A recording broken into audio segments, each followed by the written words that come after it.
ओ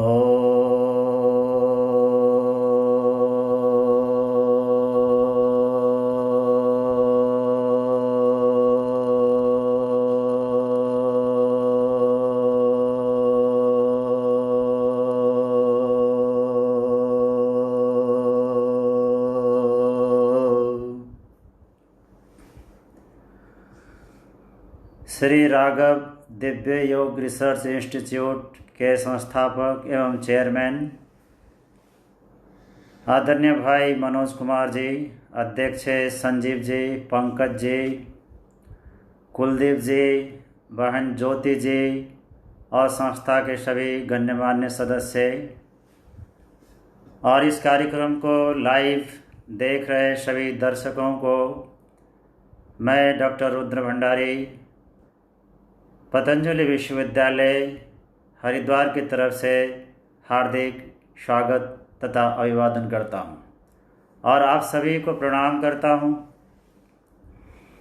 भाई राघव जी का काफ़ी दिन से मेरे से संवाद चल रहा था कि आपने श्री राघव दिव्य योग रिसर्च इंस्टीट्यूट नाम की एक ट्रस्ट की स्थापना की है जो जनहित के लिए योग, आयुर्वेद, प्राकृतिक चिकित्सा और जो भी हमारे परंपरागत ऋषि मुनियों के द्वारा प्रदत्त ज्ञान विज्ञान है, ऐसे ट्रेडिशनल मेडिकल सिस्टम को साथ में लेके उसके शिक्षण, प्रशिक्षण और शोध के पहलुओं को साथ में लेके ये समाज में लोगों को आरोग्यता प्रदान करने के लिए उनके स्वास्थ्य संवर्धन, रोग निवारण, चिकित्सा के लिए पहल कर रहे हैं। ये सराहनीय कार्य है और इस कड़ी में इन्होंने अपने फेसबुक में विद्वज्जनों की व्याख्यानमाला आयोजना की है। संभवतः इनकी जो फेसबुक की व्याख्यानमाला है, जो मेरे से पहले कई विद्वज्जनों के द्वारा हो चुका है, ये पूरे लॉकडाउन के दौरान चल रहा है। तो इस तरह से सभी विद्वज्जनों को बुला के अलग अलग विषयों पर लोगों के स्वास्थ्य संवर्धन, रोग निवारण, चिकित्सा, दीर्घायुष्य के लिए जो आप ज्ञान प्रसाद समाज में वितरण कर रहे हैं, निसंदेह सराहनीय कार्य है।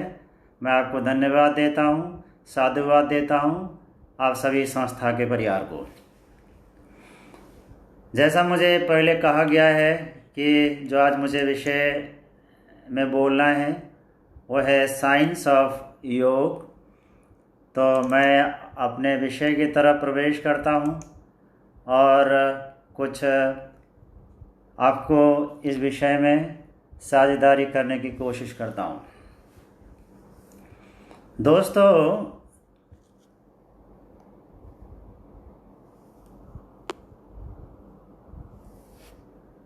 योग का मतलब लोग आज के समय में कोई आसन समझता है, कोई प्राणायाम समझता है, कोई ध्यान विशेष को योग मान लेता है।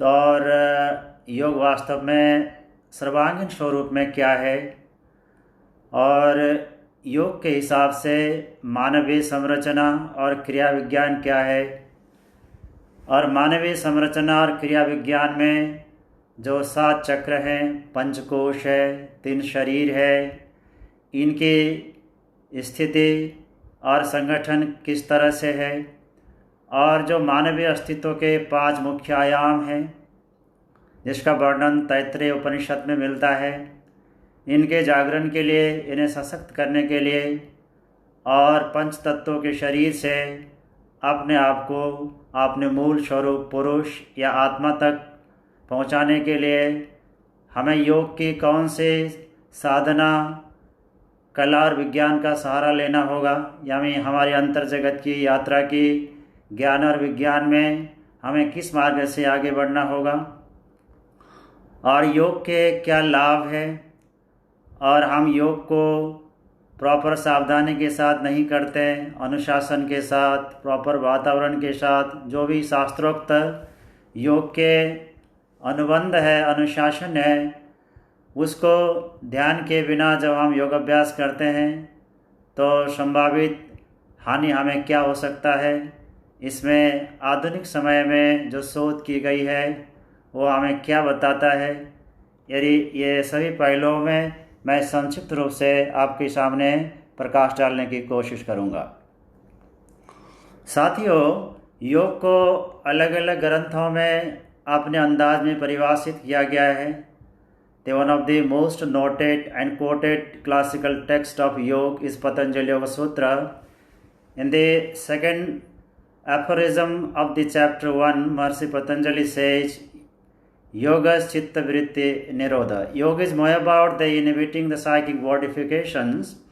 यानी योग में जो हमारे चित्त में जन्म जन्मांतरों के कर्म बीज के कारण सतत वृत्तियाँ पैदा होती रहती है, उनको हमेशा के लिए निरुद्ध कर देना योग है। इसी तरह से आप वेदांत के दृष्टिकोण से देखते हैं तो योग आत्मा और परमात्मा का मिलन है।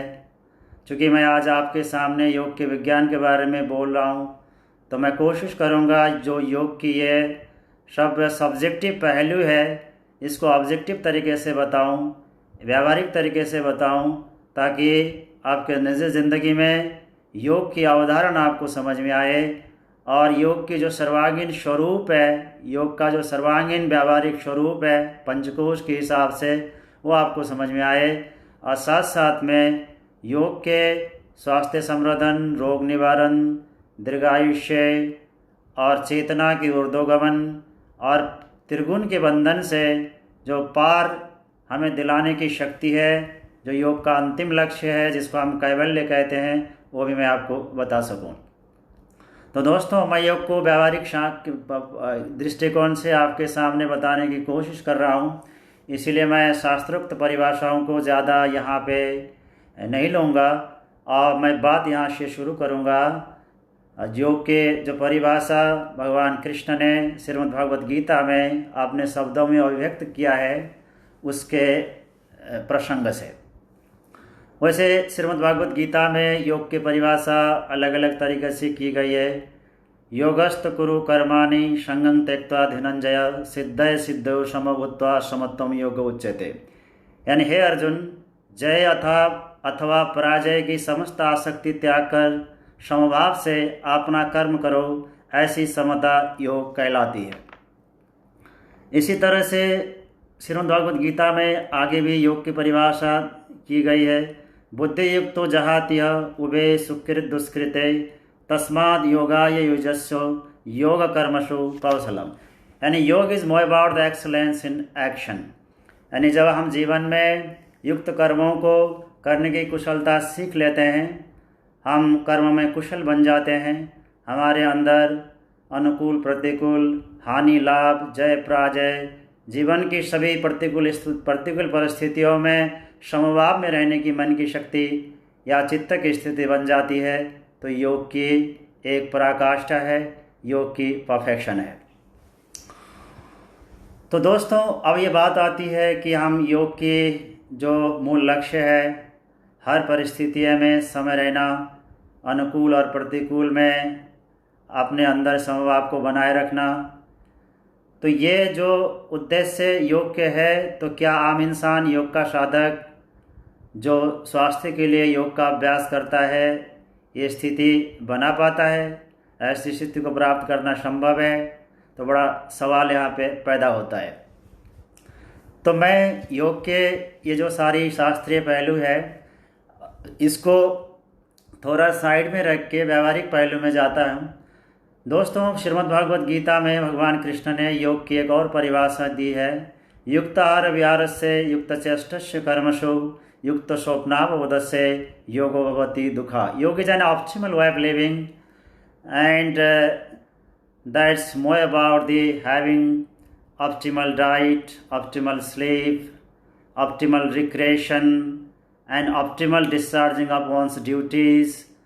And if we'll practice yoga by following the optimal regimen, that will help us to have the real knowledge of the self, and the real knowledge of the self induces the detachment, and the practice of detachment for long time without being affected by the paranormal achievements leads to the culmination to super consciousness and to be freed from the cycling chain of the birth and rebirth.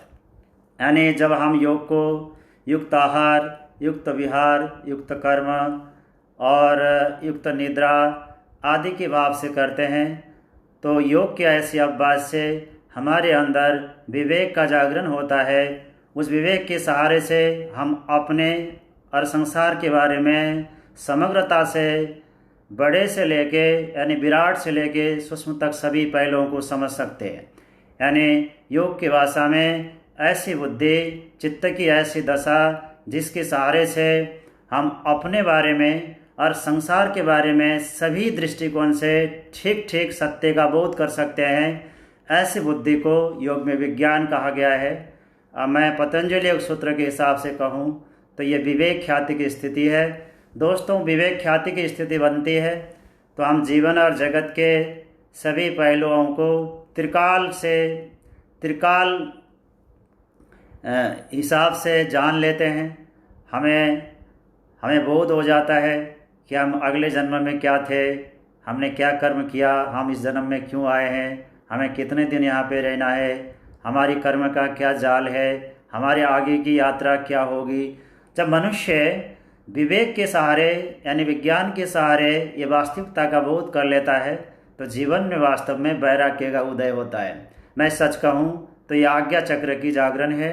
जब आज्ञा चक्र की जागरण होती है तभी इन मनुष्य के जीवन में वास्तव में अध्यात्म और योग की शुरुआत होती है, वैराग्य वहाँ से शुरू होती है। तो दोस्तों, मैं आपसे निवेदन कर रहा था कि योग व्यावहारिक अर्थ में बताया जाए भगवान कृष्ण के शब्द में युक्त जीवन शैली है, जो हमें हमारे अंदर विज्ञान का और विवेक का जागरण करता है और उस विज्ञान के सहारे हम जीवन जगत के वास्तविकता की बोध कर लेते हैं। ऐसा होने पर हमारे अंदर वैराग्य पैदा होता है और वैराग्य को हम रिद्धि सिद्धियों को प्रवाह किए बिना आगे बढ़ाते हैं, तीव्र करते हैं, निरंतर करते हैं, तो फिर हम प्रकृति के गुणों से बाहर चले जाते हैं, त्रिगुणातीत होते हैं। इसी को तदाद्रष्टु स्वरूपे अवस्थानम कहा जाता है। यानी सांख्य के हिसाब से, पतंजलि योग सूत्र के हिसाब से पुरुष और प्रकृति का वियोग योग है। तो मेरे को दोबारा सार में बताने दीजिए, समझने की कोशिश करिए। यानी युक्त तरीके से ज़िंदगी जीना ही योग है। जो व्यक्ति सभी अपने कर्मों को, जैसा मैंने आपको पहले बता दिया, कर्म को, आहार को, निद्रा को, भोगों को युक्त करता है, वही व्यक्ति के जीवन में योग का सुफल मिलता है और योग के सामान्य उपलब्धि से लेके अंतिम उपलब्धि तक यानी अंतिम लक्ष्य तक व्यक्ति पहुंच सकता है। और मैं आज के समय में जो कोरोना पूरी दुनिया में एक पैंडेमिक के रूप में व्याप्त है, ऐसी स्थिति में बोलूं तो पतंजलि योग सूत्र के हिसाब से समग्र रूप से कहूं तो योग covers the practices of self and social discipline like physical distancing, social isolation, somatic manipulation, that is posture, breath regulation, pranayam, sensory control, that is pratyahar, mind concentration, dharana, meditation, dhyan, and extrasensory perception, samadhi, leading to real knowledge of self and universe, resulting in self-realization and mitigation of all miseries. तो मैं आपको पहले अपने जो मेरी आज की सत्र की उद्देश्य हैं, उस उद्देश्यों में एक बात निवेदन कर रहा था कि योग के अभ्यास से पहले, योग के विज्ञान को समझने से पहले हमें ये बात भली भांति समझ लेनी चाहिए कि मानवीय अस्तित्व की संरचना क्या है योग के दृष्टिकोण से, यानी योग की एनाटॉमी क्या है, what exactly yogic anatomy stands for about the human existence. This is very important. Until and unless we understand this point, we cannot select the proper yogic practices to activate and empower the different layers of human existence, namely Annamaya Kosha, Pranmaya Kosh, Manamaya Kosh, Vijnanmaya Kosh and Anandamaya Kosh। दोस्तों, तैत्तिरीय उपनिषद योग का एक महत्वपूर्ण classical text माना जाता है, जिसमें मानवीय अस्तित्व के 5 परतों के बारे में बताया गया है। जो मानवीय अस्तित्व का सबसे स्थूल और पहला परत है अन्नमय कोश है, जो 5 तत्वों से बना हुआ है, जिसके अंदर शरीर विज्ञान के हिसाब से मैं कहूँ तो हमारे शरीर की फिजियोलॉजिकल एक्टिविटीज़, बायोलॉजिकल और फिजियोलॉजिकल एक्टिविटीज़ चलते हैं, जहाँ पे उत्तक है, कोश है, कोशिकाएं हैं, अस्थि है, मज्जा है, मांसपेशियाँ है। दिस इज अन्नमय कोश। हमारे अस्तित्व की थोड़ी और सूक्ष्म और आगे की परत है प्राणमय कोश। प्राणमय कोश को मैं विज्ञान के दृष्टिकोण से आपको बताने की कोशिश करूं तो ये बायो एनर्जी है। मनुष्य के शरीर में जो बायो एनर्जी है, इलेक्ट्रिकल एनर्जी के रूप में भी है, केमिकल एनर्जी के रूप में भी है, साउंड एनर्जी के रूप में भी है। If you look at the variation of the bioenergy in the human body, they may be electrical, chemical, etc. To be very honest, in operational term, the bioenergy of the human body can be quantified in terms of bioelectricity. तो मैं आपको ये निवेदन कर रहा हूँ कि मनुष्य के शरीर में योग साधना का प्रभाव है या नहीं है, या कोई भी साधक के जीवन में ऊर्जा का लेवल कितना है, उसके जीवन में योग कितना फलीभूत हो रहा है, अगर ये व्यावहारिक रूप से समझना हो तो ये एक वैज्ञानिक दृष्टिकोण से मैं आपको बताने की कोशिश कर रहा हूँ। हम उसके शरीर में बायोइलेक्ट्रिसिटी का लेवल देख लें तो अपने आप पता चल जाएगा कि वो वास्तव में योग का साधक है या नहीं है। तो let me conclude here by say pranamaya kosha is more about the bioelectricity of the human body. Let me come to the third sheath, जो अस्तित्व का तीसरा सूक्ष्म आयाम है, वो है मनमय कोश, जहाँ हमारे पास सोचने की, भावना की शक्ति निवास करती है और जिसके जहाँ पे हम एकाग्रता का अभ्यास करते हैं, नीर छीर का भेद करते हैं, हमारे पास सृजनात्मक शक्ति का वास होता है। और इसको मैं विज्ञान के हिसाब से कहूँ मनमय कोश को, तो that is biomagnetism. As per Faraday's law of induction, if you are having the bio energy, I mean the bio electricity in the human body, that induces the biomagnetism. सामान्य भाषा में लोग इसको ऑरा कहते हैं। इन दिनों प्राणिक हीलिंग के नाम से चिकित्सा की एक पद्धति बड़ा प्रचलित है। क्योंकि मैं MSc फाइनल ईयर में कम्प्लीमेंट्री एंड ऑल्टरनेटिव थेरापी 10 साल से पढ़ाता आया हूँ, तो बच्चों को हम प्राणिक हीलिंग के कॉन्सेप्ट्स, प्रिंसिपल और प्रैक्टिसेस के बारे में बताते हैं। तो हर मनुष्य के चारों तरफ एक तरह की बायोमैग्नेटिक फील्ड होता है, जिसको सामान्य भाषा में हम ऑरा कहते हैं। और इसी ऑरा की अस्तित्व का संकेत महापुरुषों के सिर के इर्द गिर्द आवामंडल के रूप में प्रस्तुत किया जाता है। तो मैं तो सिंपली आपको ये निवेदन कर रहा था कि मनुष्य के शरीर में बायोइलेक्ट्रिसिटी है, तो हर मनुष्य के चारों तरफ बायोमैग्नेटिक फील्ड भी है। तो ये बायोमैग्नेटिक फील्ड आँखों से दिखाई नहीं पड़ता, लेकिन इसका प्रभाव बड़ा गंभीर होता है। तो मनमय कोश is equivalent to the biomagnetism of an individual existing around the human body. चौथा मनुष्य का सूक्ष्म जो आयाम है वो है विज्ञानमय कोश। विज्ञानमय कोश में विवेक का वास होता है। अब ये विवेक का मतलब मैंने आपको पहले निवेदन किया। विवेक यानी ऐसी बुद्धि, चित्त की ऐसी शक्ति जिसके द्वारा हम व्यष्टि और समष्टि, स्वयं और ब्रह्मांड को सभी एंगल से, सभी तरीके से, सभी काल से बोध कर सकें, समझ सके। यानी जो ऐसी बुद्धि, ऐसे चित्त की शक्ति जिसके द्वारा हमें सत्य का बोध हो, क्या शाश्वत है, क्या अविनाशी है, क्या नाशवान है, और कौन सा आत्मिक है, कौन अनात्म है। तो जो हमें इस सब का बोध, वास्तविकता का बोध कराए, ऐसे बुद्धि को हम विवेक कहते हैं। तो इसका वास विज्ञानमय कोश में होता है। तो विज्ञानमय कोश यानी एक तरह के अंतर्ज्ञान और शुद्ध विवेक का केंद्र है। और मनुष्य का जो सबसे लास्ट परत है यानी अस्तित्व का सबसे सूक्ष्म आयाम है, जो हमारे मूल स्वरूप के, हमारे पुरुष और आत्मा के नज़दीक है, उसको हम आनंदमय कोश कहते हैं। तो दोस्तों, मैं आपको ये निवेदन कर रहा था कि अगर हमें योग विज्ञान के हिसाब से योग की साधना करनी हो, चाहे चेतना के ऊर्ध्वगमन के लिए हो, चाहे स्वास्थ्य संवर्धन रोग निवारण के लिए हो, तो हमें अपने अस्तित्व की संरचना में इस 5 परत को नहीं भूलना चाहिए। यानी हमारी योग की साधना में ये सभी 5 अस्तित्व के आयाम को संबोधन करने वाले अभ्यास शामिल होना चाहिए, तभी वो योग साधना का अभ्यास, योग का प्रोटोकॉल समग्र बनता है और हमें सही मायने में लाभ दे सकता है। थोड़ी मैं आपको और समझा देता हूँ। अन्नमय कोश का मतलब, जैसे मैंने बताया, पंचतत्वों से निर्मित हमारा शरीर है। इसका केंद्र नाभि है। यानी अन्नमय कोश को जागृत करना हो, सशक्त करना हो, तो हमें नाभि केंद्र से ध्यान करना होगा। अगर मैं शरीर विज्ञान के हिसाब से बताऊं तो इसमें 9 plexus, glands, organs, body fluids, joints आदि चीज़ हैं।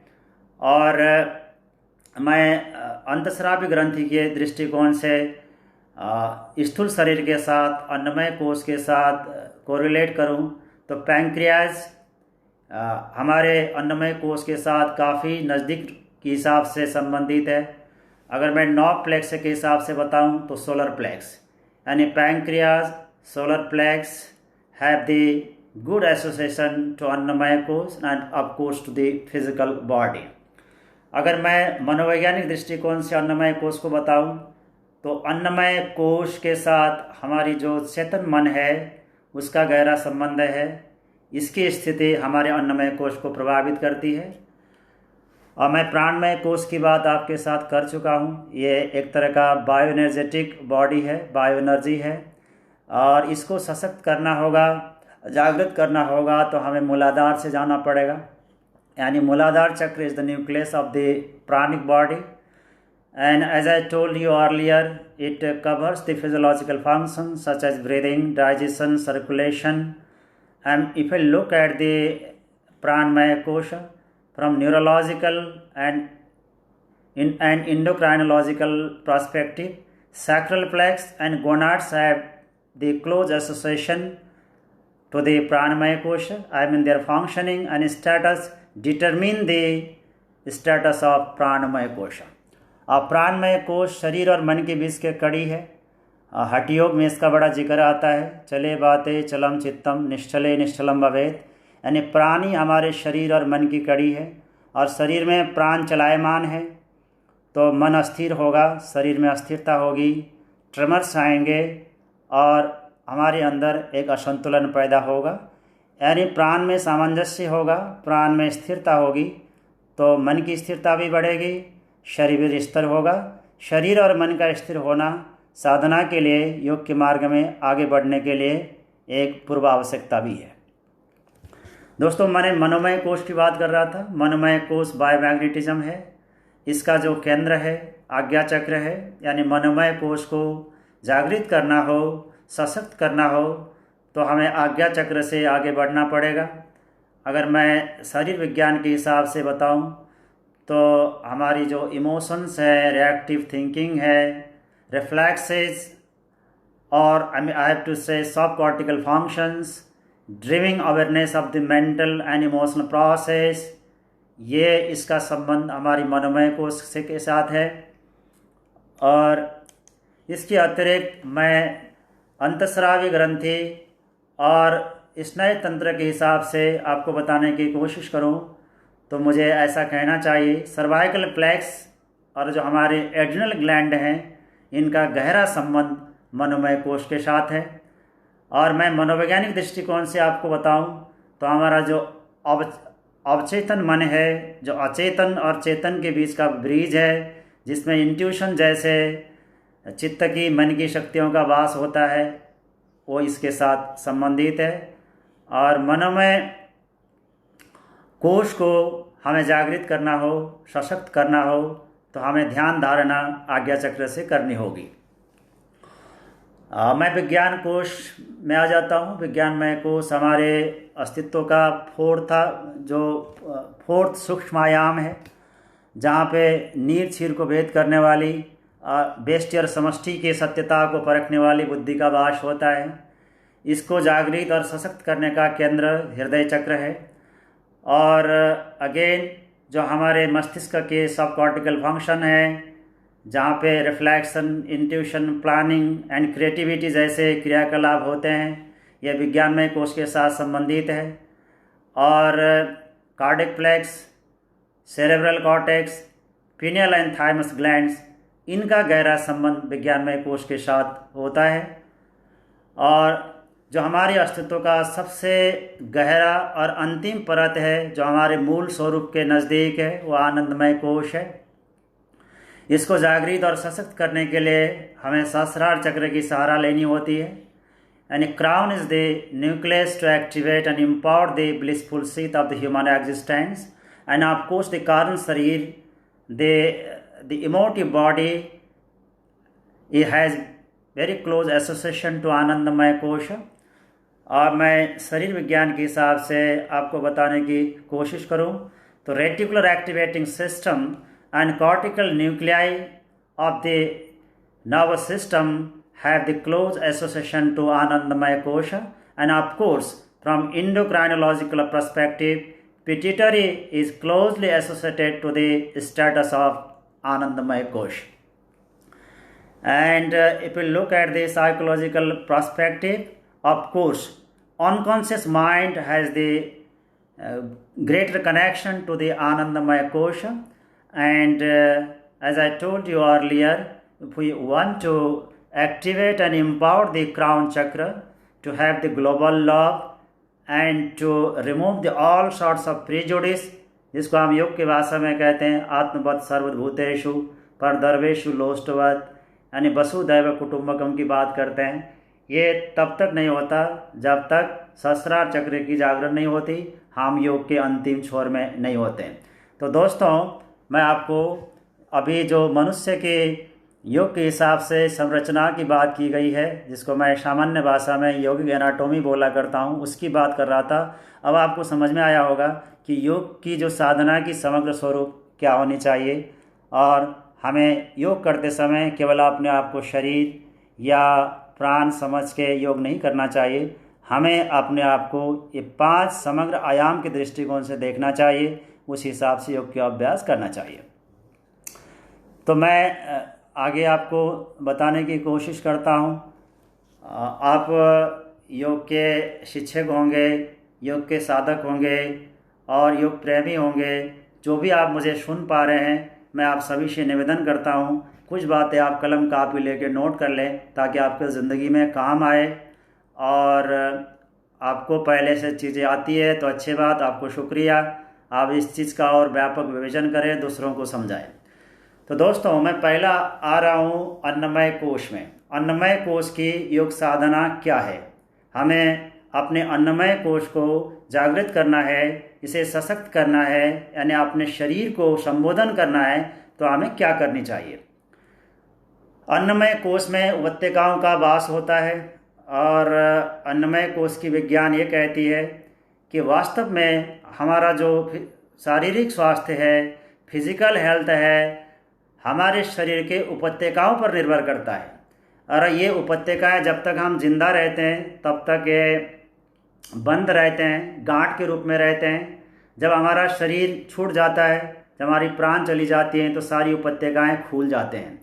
ये सूक्ष्मदर्शी ऋषियाँ और शास्त्र कहते हैं। और जो आधुनिक विज्ञान है उसके दृष्टिकोण से हमें स्वस्थ होने के लिए, शारीरिक स्वास्थ्य के लिए हमारी कार्डियोपल्मोनरी फंक्शन अच्छी होनी चाहिए, हमारी मेटाबॉलिक एक्टिविटी अच्छी होनी चाहिए, और इसी तरह से हमारे न्यूरोलॉजिकल फंक्शन अच्छी होनी चाहिए। लेकिन योग के हिसाब से हमारे शारीरिक स्वास्थ्य अच्छे होने के लिए हमारी उपत्यकाओं की स्थिति सही होनी चाहिए। तो दोस्तों, अन्नमय कोश की साधना क्या है? अन्नमय कोश की पहली साधना है आसन। अब आसन में मैं थोड़ा आगे आपको बताऊंगा। अन्नमय कोश की यानी शरीर की पहली अभ्यास है आसन, दूसरा है उपवास, तीसरा है तत्व शुद्धि। तत्व शुद्धि का मतलब होता है पंच तत्व साधना, जो अधिकांश योगी लोग, योग के शिक्षक लोग नहीं करते, नहीं कराते। एक तरह की खामियां हैं। तत्व शुद्धि की साधना स्थूल शरीर को सशक्त करने के लिए और अन्नमय कोश को सशक्त करने के लिए बहुत ज़रूरी है।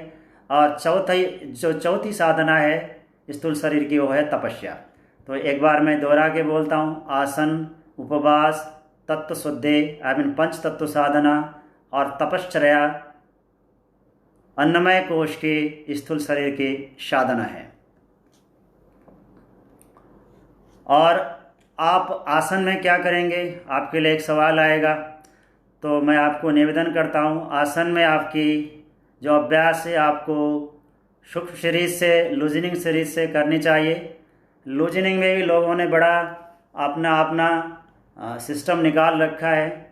और मैं आपको एक निवेदन कर रहा था कि मैं 15 वर्ष से योग चिकित्सा, शोध, सांख्यिकी, वैकल्पिक तथा पूरक चिकित्सा, मानव शरीर विज्ञान और इस तरह के विषय अपने पीजी, पीएचडी, एमडी को पढ़ाता आया हूँ। और मैं थोड़ा बहुत योग का अभ्यास भी कर लेता हूँ।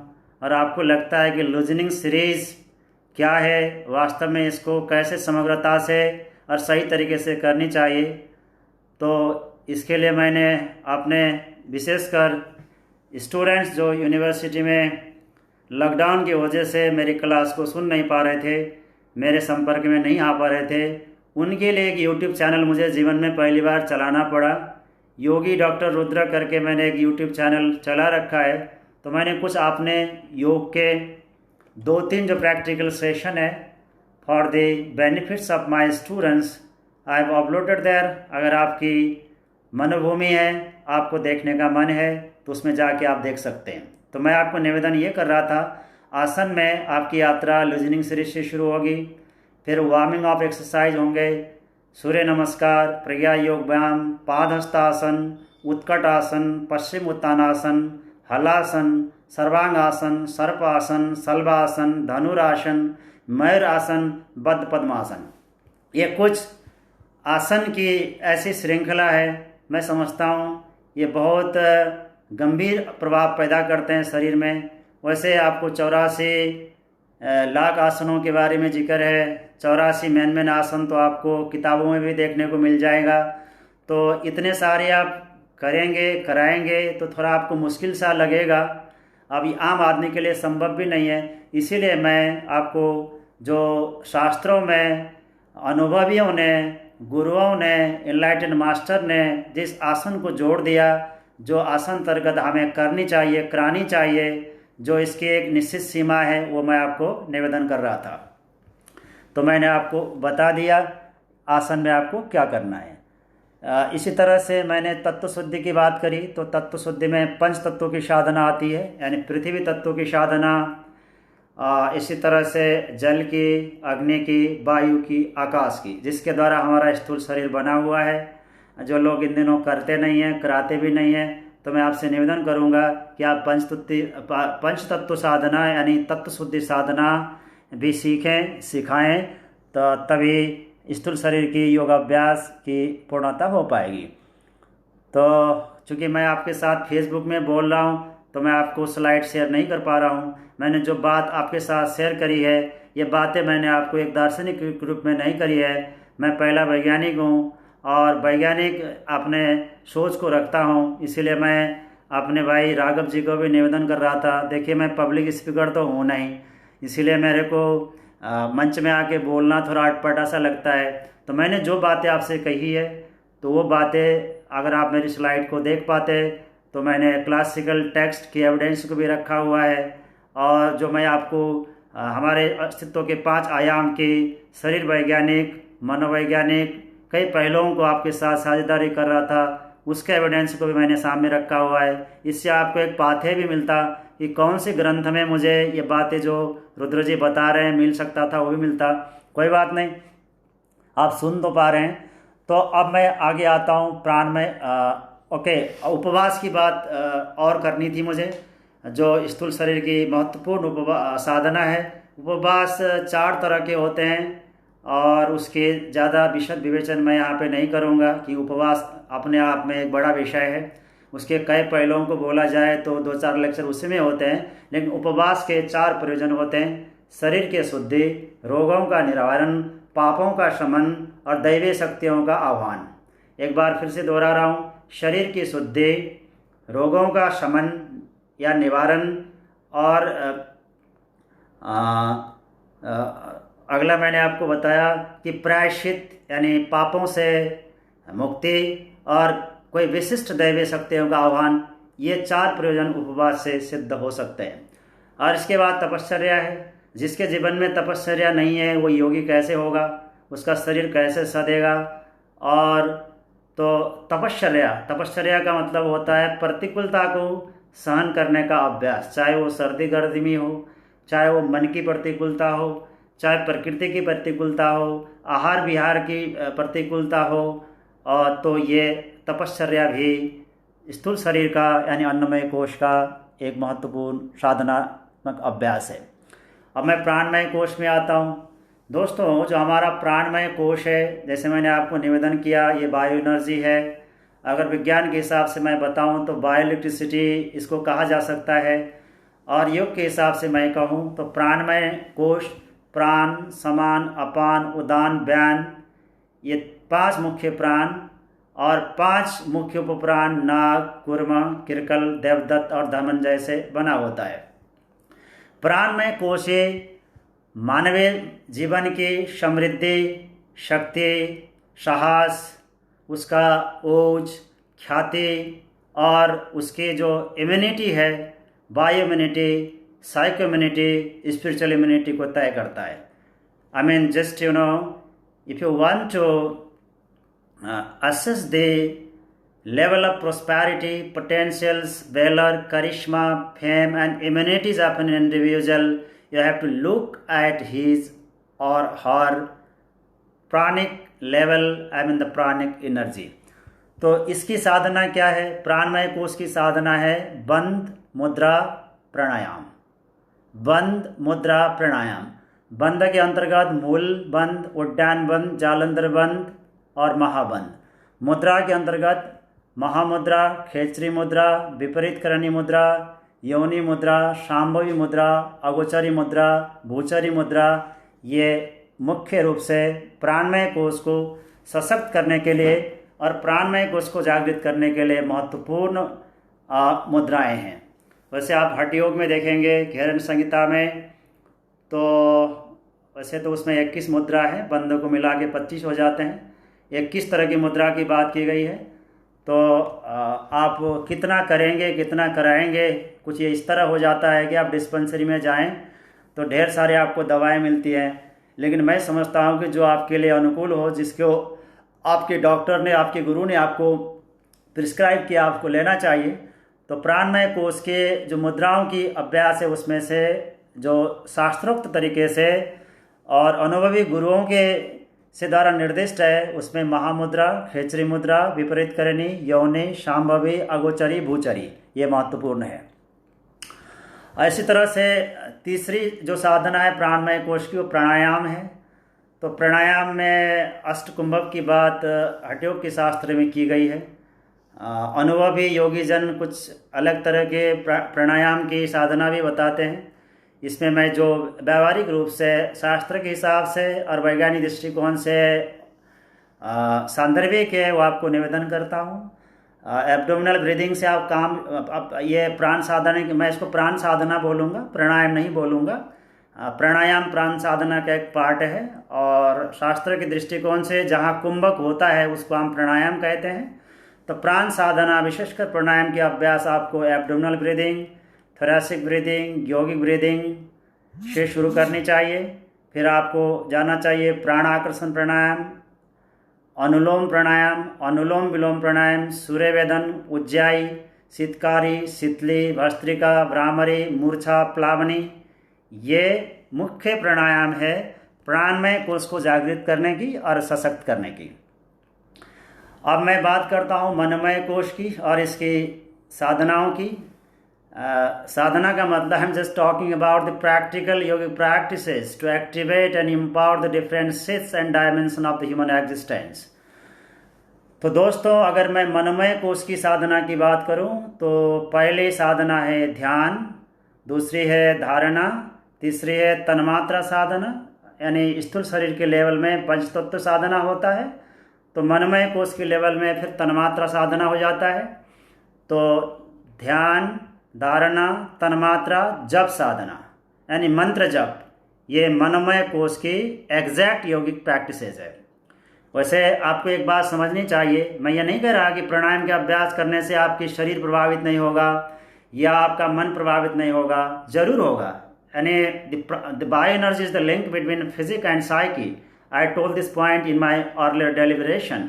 But if you want to do exact yogic practices, जैसे आपको आपके पेट में खराबी है तो आप गिलोय खाएंगे, फायदा होगा। गिलोय से आपकी इम्यूनिटी बढ़ती है। गिलोय एक तरह का रसायन है, तो योग के पेट के समस्या में भी गिलोय काम करेगा।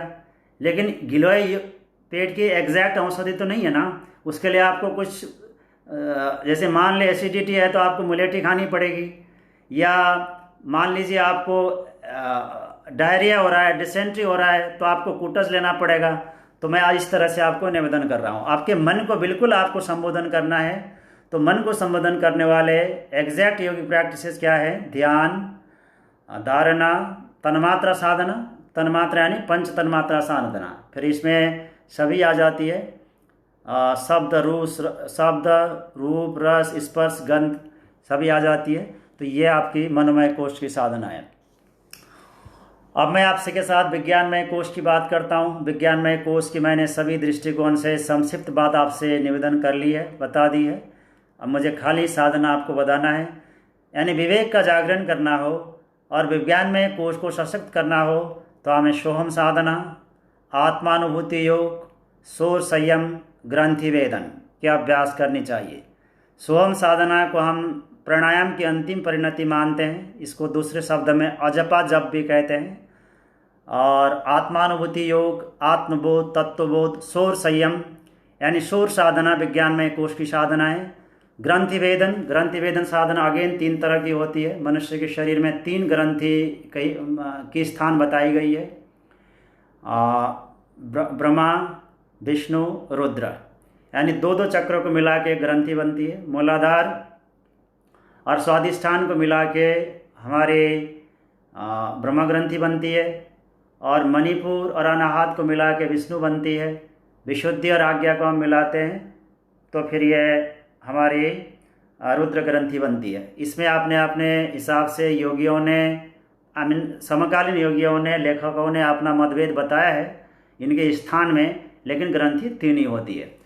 तो विज्ञानमय कोश के लेवल में आके हमें ग्रंथि वेदन साधना भी करनी होती है। सोहम साधना, आत्मबोध, तत्वबोध, शोर संयम, आत्मानुभूति योग।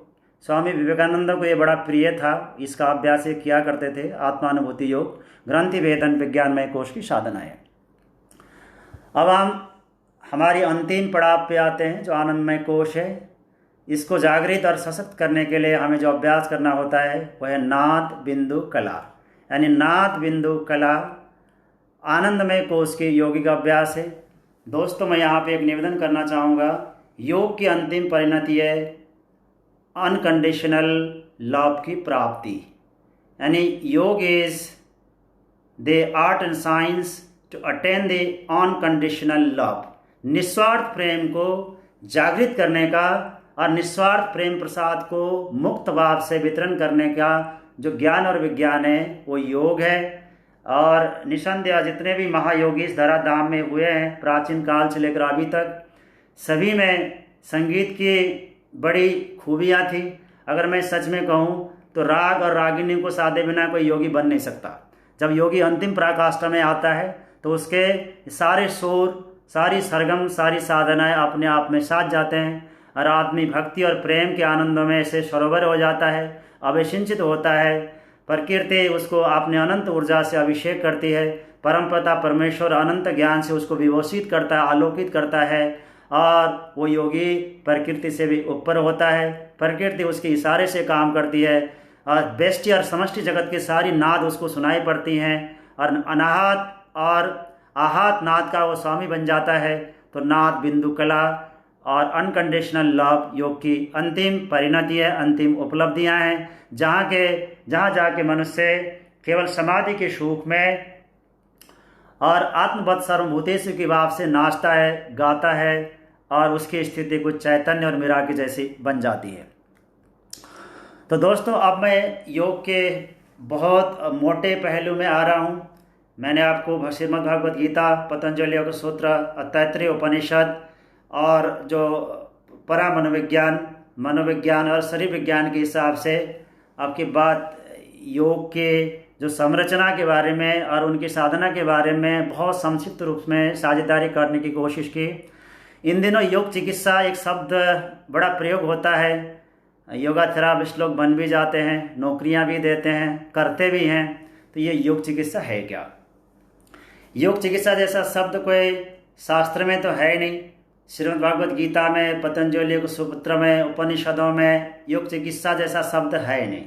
वहाँ पे योग की चिकित्सा की बात भी कही है, तो योग को एक भवरोग के उपचार के रूप में बताया गया है। यानी yoga has been projected as the highest medicine to be relieved from the all pros and cons of the human existence. योग का जो योग को उपचार क्या कहा गया है, तो भवरोग का उपचार क्या है? भवरोग यानी मनुष्य के जन्म लेने के बाद, किसी योनि में आने के बाद जो भी हम जीवन में सुख दुख झेलते हैं, जो भी जिस यात्रा से हम गुजरते हैं, उसको भवरोग कहते हैं। यानी योग को करने से हम भवरोग से मुक्ति पा लेते हैं, ऐसा तो कहा गया है। लेकिन वहाँ पे ऐसा नहीं कहा गया है कि डायबिटीज की योग चिकित्सा क्या होगी या माइग्रेन की क्या होगी। ऐसी बात योग के क्लासिकल टेक्स्ट में नहीं है। तो दोस्तों, जब दुनिया में 80% से ज़्यादा जो नॉन कम्युनिकेबल डिजीज़ हैं वो तनाव से पैदा हो रहे हैं, और पूरी दुनिया में diabetes mellitus, coronary artery disease, chronic obstructive pulmonary disease, इस तरह के जो मनोदैहिक समस्याएं हैं संसार में इतने ज़्यादा हो चुकी है। लगभग 60% से ज़्यादा लोग ये जो साइकोसोमैटिक इलनेस है, जिसको हम नॉन कम्युनिकेबल डिजीज़ या क्रोनिक इलनेस बोलते हैं, इसकी वजह से मरते हैं। इसकी मेन वजह तनाव है। तो ऐसी स्थिति में जो एग्जिस्टिंग मेडिकल सिस्टम है, स्वास्थ्य संवर्धन, रोग निवारण और चिकित्सा के जो अलग अलग लोगों ने सो कॉल एविडेंस बेस्ड मोडालिटीज़ है, वो कम पड़ रहे हैं। यानी उनकी सीमा लोगों को नज़र आ रही है। यानी वो सर्वांग रूप से रोगों के निवारण करने के लिए सक्षम नहीं हो पा रहे हैं। तो ऐसी स्थिति में जो समकालीन वैज्ञानिक समुदाय और जो ट्रेडिशनल हीलर्स और ट्रेडिशनल मेडिकल सिस्टम के प्रैक्टिशनर ने, उन्होंने सोचा और योग के अभ्यास को इन रोगों के प्रिवेंशन हीलिंग के लिए उपयोग किया, यानी इनका यूज़ किया, इसमें शोध किया। तो पाया गया कि जो दुनिया में आज 60% से ज़्यादा लोगों की जान लेने वाले क्रोनिक इलनेस है, इनको हम योग के उचित अभ्यास से रोक सकते हैं, प्रिवेंट कर सकते हैं। अगर किसी को ये आदि व्याधियाँ हो गए हैं तो उसका आप मॉडरेट कर सकते हैं। It's all scientifically proven. If I look at the latest research database, it has been proven that more than 118 health problems, the 118 chronic illness can be prevented and moderated by optimal practice of yoga therapy। तो दोस्तों, मैं आपको ये निवेदन कर रहा था कि योग चिकित्सा कोई शास्त्रीय शब्द नहीं है, ये आधुनिक शब्द है। और जहाँ पे आधुनिक चिकित्सा विज्ञान, मनोविज्ञान और योग के दार्शनिक, सैद्धांतिक और व्यवहारजन्य पहलुओं को आपस में जोड़ के लोगों को समग्र स्वास्थ्य देने के लिए प्रयास किया जाता है। The yoga therapy is a modern coinage and a sort of attempt to integrate the conventional medical system and Western psychology with the philosophy and traditional practices of yoga to empower the holistic health of an individual। अगर मैं जो IAYT का international association of yoga therapy का latest operational definition है yoga therapy का, उसके हिसाब से व्यावहारिक परिभाषा को बताऊं तो yoga therapy is the process of empowering individuals to progress toward improved health and wellbeing through the application of the philosophy and practice of yoga. It has been published in the International Journal of Yoga Therapy. You can access it and can go through the greater detail. अब मैं इससे पहले योग के साधनाओं की सर्वांगीण स्वरूप क्या हो सकती है मैं आपको उपनिषद के हिसाब से बता चुका हूँ. अब मैं जो समकालीन योगी और वैज्ञानिक समुदाय हैं उनके बीच में सहमति बनी है और उनकी सहमति से योग चिकित्सा के जो अंग तय हुए हैं उसके बारे में निवेदन कर रहा हूँ. योग चिकित्सा के 6 महत्वपूर्ण अंग क्या है. अगर आपने खुद की ज़िंदगी में और दूसरे की ज़िंदगी में हमें योग चिकित्सा का प्रोटोकॉल तैयार करना होगा तो हमें कौन कौन सी चीज़ को ध्यान रखना होगा ये मैं आपको बता रहा हूँ. यानी दोस्तों, as per the consensus made between contemporary yoga masters and scientific community there are 6 indispensable factors of the yoga therapy. Number 1 is the body, number 2 breath, number 3 mind, number 4 diet, and number 5 lifestyle, number 6 environment. Let me repeat once more: body, breath, mind, diet, lifestyle and environment are the 6 indispensable factors of the yoga therapy. Let me briefly talk about the body: physics, postures, cleansing techniques, आसन, शुद्धि क्रिया, पंचतत्व साधना शरीर के अंतर्गत आते हैं. Breath को हम योग की भाषा में प्राण कहते हैं, लेकिन जो आज के वैज्ञानिक समुदाय है उसको ब्रेथ कहना पसंद करता है. ब्रेथ भी प्राण का एक पर्याय है. अब प्राण ब्रेथ तो नहीं है, लेकिन ब्रेथ यानी श्वास प्रश्वास प्राण संवर्धन की एक विधि है योग में. तो ब्रेथ के अंतर्गत आती है, जैसे मैंने आपको पहले ही बता दिया, प्राणायाम, बंद मुद्रा.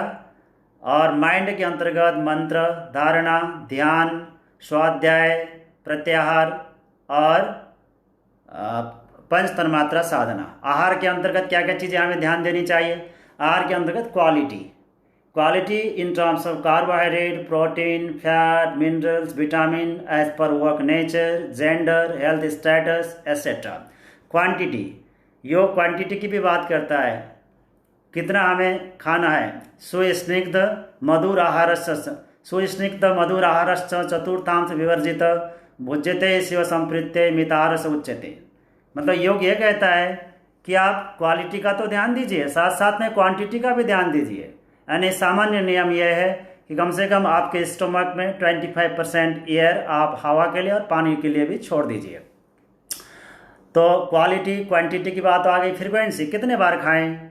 सीजन यानी ऋतु के हिसाब से हमारी आहार कैसे हो. टाइमिंग्स, हम भोजन कब करें, हमारी भोजन की टाइमिंग्स क्या हो और कितने देर में खाएं. तो quality, quantity, frequency, season, timings and duration are the some important factors related to the diet. The 5th factor of the yoga therapy is the life style.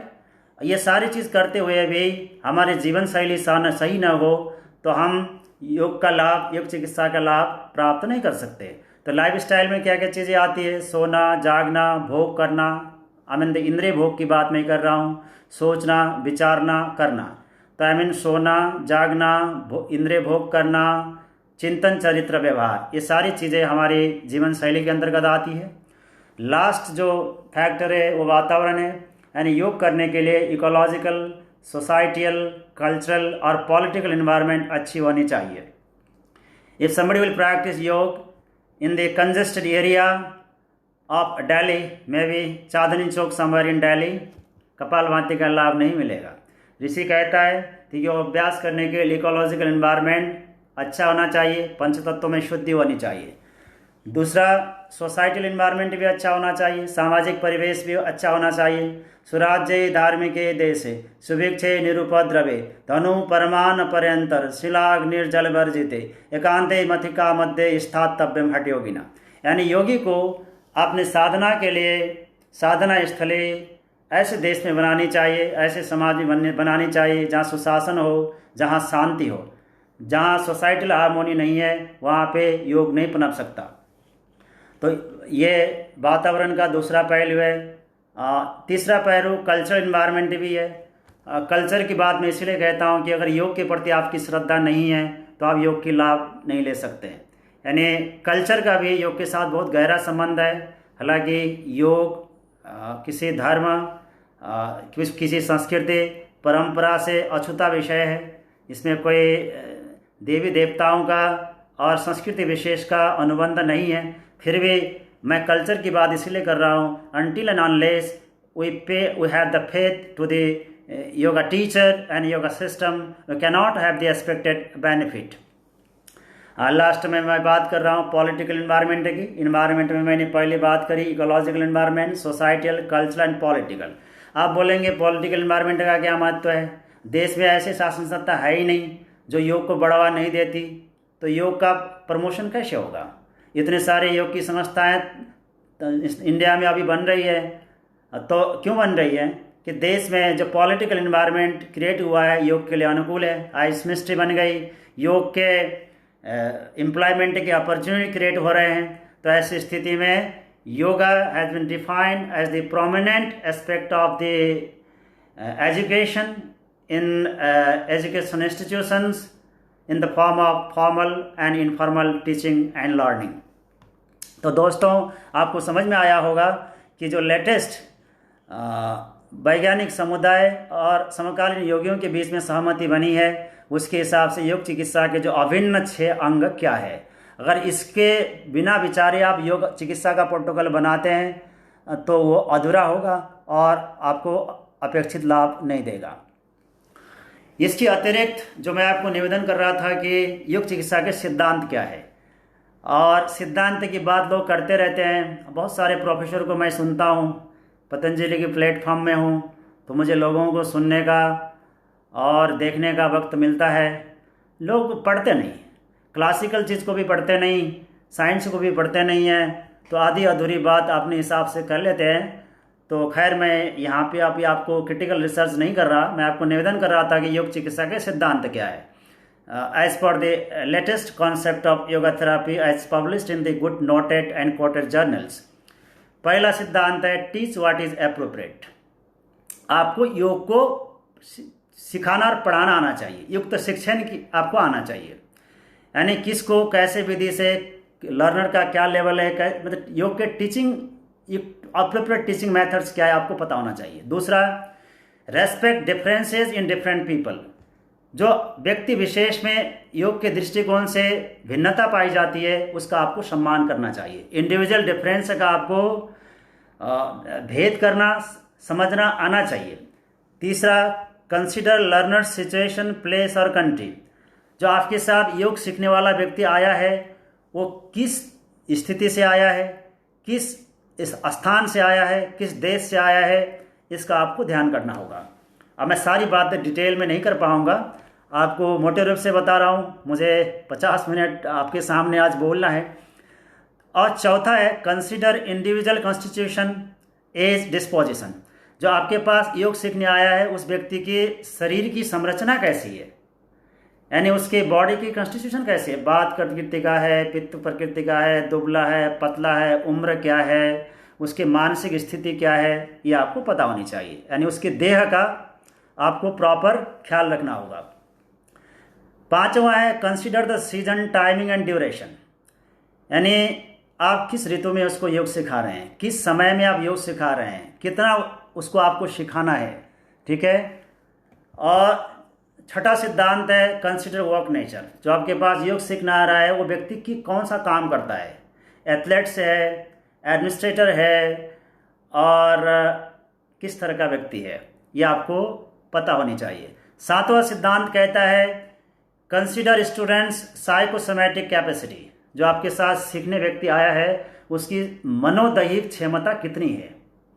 अगर आप किसी के पास साइको इम्यूनिटी कम हो, उसको आप ध्यान करने के लिए आधे घंटा बिठा दे तो पगला जाएगा, आपका ध्यान मान नहीं करेगा। अगर आप किसी के शरीर में एनर्जी का लेवल कम हो, आप उसको 10 राउंड सूर्य नमस्कार करा दें, जोर से वार्म अप करा दें, दूसरे दिन आपके पास नहीं आएगा, उसके शरीर में प्रॉब्लम शुरू हो जाएगी। तो we have to respect the biological psychological energy of the learner.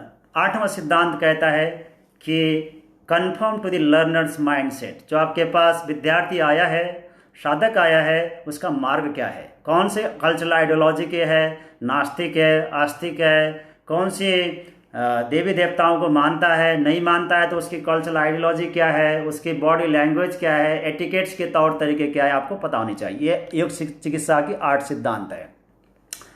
बाकी मैंने आपको पहले एक चीज़ बता दिया कि जो योग चिकित्सा है, योग चिकित्सा के 3 फायदे हैं। कौन कौन से फायदे हैं? पहला है शक्ति कर्म। शक्ति कर्म यानी योग का अभ्यास करने से हमारे शरीर की, मन की, भावना की शक्ति बढ़ती है। The regular and the persistent practice of yoga helps to have the increased muscle power, hand grip strength, power of concentration, power of coping with adversities. This is the first outcome of the yoga therapy practice for long time, यानी शक्ति कर्म इसको कहते हैं। दूसरा है चिकित्सा कर्म। जब योग अभ्यास को हम सही तरीके से लंबे समय तक करते कराते हैं तो उससे हमारे शरीर का शोधन हो जाता है, हमारे जो नाड़ियां हैं उनकी मल विक्षेप दूर हो जाता है, और साथ साथ में हमारे चक्रों की भी विक्षेप और मल दूर हो जाता है। I mean the regular practice of yoga in its integral form helps to clean the body and to channelize the flow of bioenergy in the energy channels and to eliminate the morbidities of the psychic centers। तो प्राकृतिक चिकित्सा के हिसाब से, योग चिकित्सा के दृष्टिकोण से शरीर से और नाड़ियों से, चक्रों से अशुद्धि और मल दूर होने से हमें स्वास्थ्य लाभ मिलता है समग्र रूप से, इसीलिए हम इसको चिकित्सा में कर्म कहते हैं। योग चिकित्सा का तीसरा फायदा है आध्यात्मिक कर्म, यानी योग चिकित्सा को समग्र रूप से करने कराने से हमें आरोग्यता ही नहीं मिलती, हमारे अंदर की परिशुद्ध शक्तियों का जागरण होता है, यानी शरीर की शक्तियों का भी जागरण करता है। हमने सुना है कि महर्षि ऋषि दयानंद लड़ते हुए सांड को होल्ड कर लेते थे, उनके अंदर शरीर में इतनी शक्ति थी। हमने कई ऐसे चमत्कारिक क्रियाकलाप शरीर के द्वारा, मन के द्वारा, भावना के द्वारा, जो ऋषियों के द्वारा और ये योग के ऐश्वर्य से सरवर व्यक्तियों के द्वारा संपन्न किया गया सुना है। ये वास्तव में योग के आध्यात्मिक कर्म है। दिस इज द अगर मैं पतंजलि के हिसाब से बोलूं तो ये रिद्धि सिद्धियाँ। योगी कुछ भी कर सकता है, योगी के लिए कुछ नामुमकिन, अनिमा, महिमा, लगिमा, गरिमा, सिद्धो वसिद्धो, जो अष्ट सिद्धि की बात आपने पढ़ी होगी, ये मेरा विषय नहीं है। तो यानी योग के अभ्यास करने से क्या क्या होता है? शक्ति कर्म, चिकित्सा कर्म, आध्यात्मिक कर्म। First, yoga helps to have the increased physical, mental, emotional, spiritual power, and that is the key to do work efficiently and to achieve excellence in action। Bhagavad Gita कहता है कर्म की कुशलता कब होगी? जब हमारे बायो इम्यूनिटी, साइको इम्यूनिटी और स्पिरिचुअल इम्यूनिटी हाई होगा, तभी हम एक्सलेंस इन एक्शन की बात कर सकते हैं। दूसरा, चिकित्सा कर्म, यानी शरीर, मन और नाड़ियों से, हमारे शक्ति केंद्रों से मल विक्षेप दूर होगा तो हम स्वस्थ हो जाएंगे। और ऐसी स्थिति जब दीर्घकाल तक बनी रहती है तो हमारी शरीर की और चित्त की शक्तियों का जागरण होता है, वो दैट इज़ पैरानॉर्मल पावर, उसको हम रिद्धि सिद्धि कहते हैं। और उसका हम अगर दुरुपयोग ना करें और उनके साथ में वैराग्य और अभ्यास को तीव्र करें तो हम चेतना की ऊर्ध्वगमन कर सकते हैं। इस कदर कर सकते हैं फिर हम त्रिगुण के दायरे से हटके, प्रकृति की साम्य अवस्था से हटके हम पुरुष की अवस्था तक जा सकते हैं। तदा द्रष्टु स्वरूपे अवस्थानम, प्रकृति और पुरुष की वियोग की स्थिति है, यही योग है।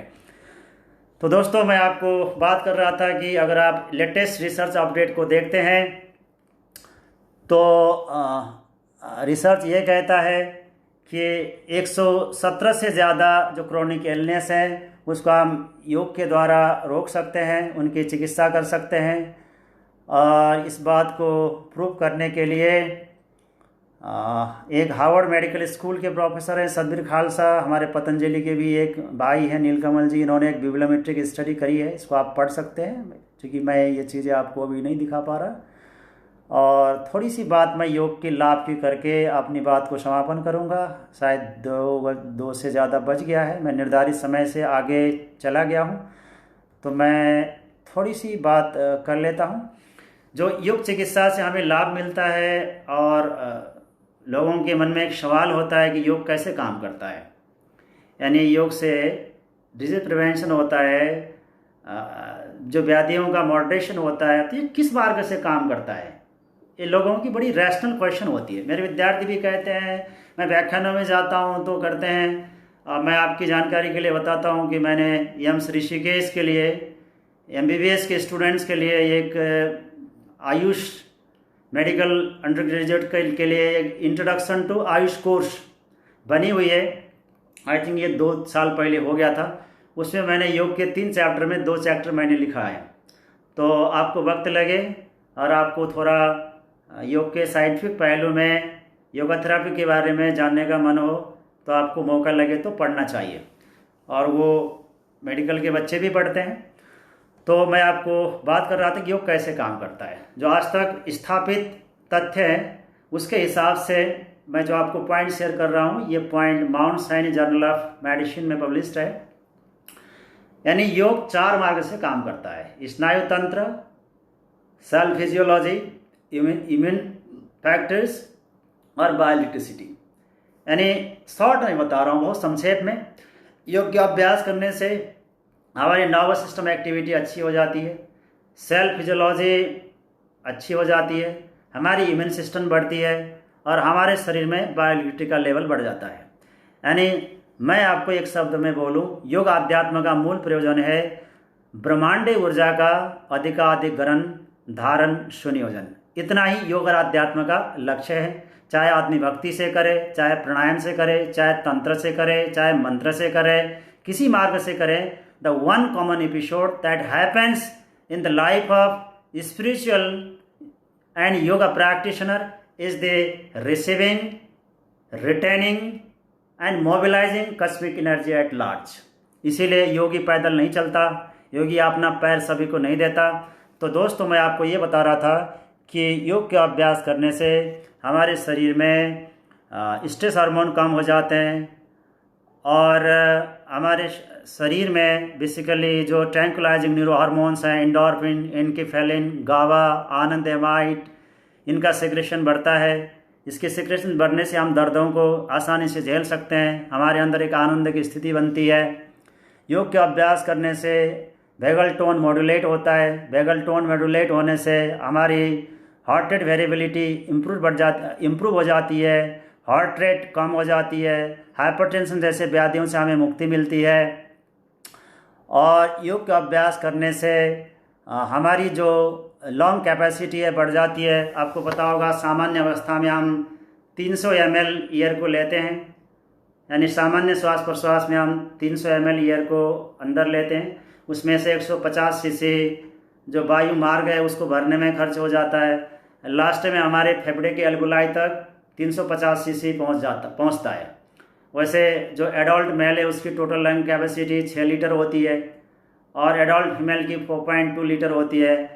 तो आप मेरी बात से समझने की कोशिश करिए। जो हमारी सामान्य श्वास प्रश्वास होती है, ऐसी स्थिति में हमारी 80% से ज़्यादा फेफड़े का हिस्सा निष्क्रिय रहता है। अगर आप सामान्य नॉर्मल ब्रीदिंग करें, in such situation the 80% of the human lung remains inactive. Are you getting my point? तो आप जब गहरी श्वास को लेते हैं, अगर आप एडल्ट मेल है तो आप 3100 ml ज़्यादा ईयर अंदर ले सकते हैं। I mean in addition to tidal volume you can inhale 3100 ml more air into your lungs. तो मैं आपको ये बताने की कोशिश कर रहा हूँ, अगर आप गहरी श्वास मात्र भी लेते हैं तो आपकी जो 80% फेफड़े का हिस्सा सामान्य अवस्था में निष्क्रिय बन जाता है, वो सक्रिय हो जाता है। और जिस भाग में ऑक्सीजन का फ्लो आपके लंग्स में होता है, उस भाग में रक्त का फ्लो भी होता है। ये लंग्स की फिजियोलॉजी है। खैर, मैं आपको अभी साइंस नहीं बता पाऊंगा ज़्यादा। तो मैं आपको क्या बता रहा था कि एक एडल्ट मेल गहरी श्वास लेता है तो आपने जो टाइडल वॉल्यूम है, जिसको हम टाइडल वॉल्यूम कहते हैं फिजियोलॉजी के टर्म में, उसके अतिरिक्त तो 3100 ml ईयर ज़्यादा ले सकता है। अगर आप एडल्ट फीमेल हैं तो आप तकरीबन 2400 ml ज़्यादा ले सकते हैं। तो समझ में आया? अब कोरोना काल में इसका कितना महत्व है नोट कर लीजिए। If you want to cope with the कोविड-19 there is no doubt that you have to empower your lung capacity. प्राणायाम का आपको सहारा लेना होगा। खैर राघव जी, मैं अभी कोविड के बारे में नहीं बोलूँगा, वो अपने आप में 2-4 लेक्चर है। तो मैं आपको गहरी श्वास प्रश्वास की ब्यूटी बता रहा था कि गहरी श्वास प्रश्वास की क्या महत्ता है साइंस के हिसाब से, कि ये आम आदमी को भी समझ में आ जाए। तो दोस्तों, गहरी श्वास लेने से मैंने बता दिया, ये एक प्रौढ़ महिला 2400 ml एयर ज़्यादा ले सकती है, एक प्रौढ़ पुरुष 3100 ml ज़्यादा एयर ले सकता है, अदरवाइज उसके फेफड़े में 350 cc जाती है और 80% लंग्स निष्क्रिय रहता है। अब मैं योग से इम्यून सिस्टम जो एम्पावर होता है उसकी क्या सूचक है, क्या उसके वैज्ञानिक प्रमाण है, वो बता देता हूँ। योग के अभ्यास करने से हमारे शरीर में T cell, B cell, natural killer cell की काउंट बढ़ती है, टीलोमेर लेंथ बढ़ता है, यानी टीलोमेर लेंथ का बढ़ना चिर यौवन का एक सूचक है। ये सारी बातें रिसर्च के द्वारा प्रमाणित है। कभी मुझे मेडिकल सेटअप में साइंटिफिक डेलिब्रेशन देना हो तब मैं आपको ये बात करूँगा। तो लास्ट में मैं योग की हानि की बात भी कर रहा हूँ। योग जितना फायदेमंद है, योग उतना ही हानिकारक भी हो सकता है। अगर आप उसमें भी मैं बात करूँ, अगर आप योग चिकित्सा कर रहे हैं, करा रहे हैं, तब आपको योग चिकित्सा करना है, करवाना है, तो आपको शरीर विज्ञान के बारे में पता होना चाहिए। योग के साधनाओं का जो समग्र स्वरूप है, जो मैंने पंचकोश के हिसाब से आपके सामने निवेदन किया, आपको पता होना चाहिए। और मानवीय जो अस्तित्व की संरचना है, उसकी क्रिया विज्ञान है, वो आपको उपनिषद के हिसाब से पता होनी चाहिए। साथ साथ में आपको मानव शरीर के जो 5 तंत्र है, उनकी फिजियोलॉजी है, उनसे संबंधित आदि व्याधियों के साइन, सिम्टम्स, डायग्नोसिस, पैथोफिजियोलॉजी, सारा का सारा पता होना चाहिए। तभी जाके आप योग चिकित्सा सही तरीके से बता सकते हैं और कर सकते हैं। सिंपल योग शिक्षक बनना आसान है, लेकिन योग चिकित्सक बनना मुश्किल काम है। योग चिकित्सक आदमी ऐसे नहीं बन सकता। क्यों? मैं आपको जो एविडेंस है उसके हिसाब से समझाता हूँ। दोस्तों, योग अभ्यास जो लोग सही तरीके से नहीं करते हैं, तो उनमें हिप में, हैमस्ट्रिंग में, नीज में, एंकल में, अंगूठे में इंजरीज हो जाती है। और ये छोटे मोटे इंजरी होते रहते हैं। मैं योग का प्रैक्टिकल टीचर हूँ। 10 वर्ष से मैं पहली बैच से पतंजलि विश्वविद्यालय में पढ़ा रहा हूँ। मैंने कई कंट्राइंडिकेशन को देखा है, मसल स्प्रेन इंजरी को देखा है। यहाँ तक ये स्थिति आई तो कभी कभी स्टूडेंट की ऑर्गन्स में सीरियस प्रॉब्लम भी आ जाती है। खैर, मैं उस घटना को जिक्र करना नहीं चाहता। और इसी तरह से अगर व्यक्ति ये जो फ्लैक्शन, हाइपर एक्सटेंशन का अभ्यास सही से ना करें, तो ऐसी स्थिति में कंप्रेशन फ्रैक्चर हो सकती है। और बेसिकली अगर हम दूसरे की स्वास्थ्य स्थिति को बिना समझे कराते हैं तो सीरियस कॉम्प्लिकेशन आ सकते हैं और सॉफ्ट टिश्यू डैमेज हो सकता है। अब मैं ये सारी बात बता रहा हूँ, आपको रिसर्च के हिसाब से बता रहा हूँ। अब आप स्लाइड देख पाते तो आपको रेफरेंस दिखता। और शीर्ष आसन को हम आसनों का राजा मानते हैं। एक रिसर्च हुआ है, मैं आपको बोल सकता हूँ, ये मायो क्लिनिक प्रोसीडिंग नहीं, ये जो छपा हुआ है ये है आपकी जर्नल की नाम है, खैर मैं अभी जामा में है, journal of American medical association, जो दुनिया का बहुत प्रतिष्ठित और प्रामाणिक ग्रंथ जर्नल माना जाता है। उसमें एक केस स्टडी छपी थी जहाँ से मैंने लिया है। जो एक 55 साल का व्यक्ति लंबे समय तक शीर्षासन कर रहा था, उसकी आंखों की रोशनी चली गई, ऑप्टिकल ऑक्लूजन हो गया और उसकी स्पाइन में जो स्पाइनल कॉर्ड है उसमें डिफॉर्मेशन आ गया। तो दोस्तों, एमआरआई आप उसमें एमआरआई भी दिखाया गया है। तो मैं आपको सामान्य हिसाब से ये बताने की कोशिश कर रहा हूँ कि आप योग अपने कुशल मार्गदर्शक के सानिध्य में सीखे सिखाएं। जहाँ तक योग चिकित्सा की बात है, इसके लिए और आदमी अनुभवी, ज्ञान और विज्ञान के पहलू को समझने वाला होना चाहिए। और मैंने योग के ज्ञान और विज्ञान के पहलू को बड़े संक्षिप्त तरीके से बताने की कोशिश करी। समय लंबा हो चुका है, शायद मैं 14 मिनट निर्धारित समय से आगे बोल चुका हूँ। और योग एक ऐसी विधा है जिसके ज्ञान विज्ञान को समझने के लिए जन्म जन्मांतर लगते हैं। हम जो जन्म बर्थ और रिबर्थ के एक साइक्लिक चेन के साथ गुजर रहे हैं, वास्तव में ये योग की यात्रा ही है, भोग की यात्रा है।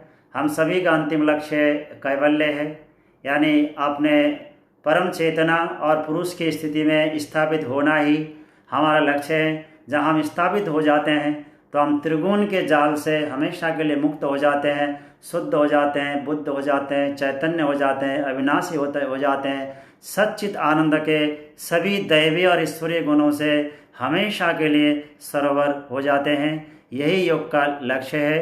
तो मैं अपनी बात को यहीं पे विराम देता हूँ और मुझे इस मंच पे बुलाकर कुछ बात आप सभी योग के जिज्ञासु जनों के सामने रखने के लिए आपने मौका प्रदान किया। इसके लिए मैं सभी राघव दिव्य योग रिसर्च इंस्टीट्यूट के सभी संस्थागत परिवार के सदस्यों को धन्यवाद ज्ञापन करता हूँ, हार्दिक आभार व्यक्त करता हूँ। विशेषकर श्री मनोज कुमार जी को, जो मेरे साथ सतत संपर्क में बने रहे। आप सभी को बहुत बहुत धन्यवाद। ओम शांति शांति शांति।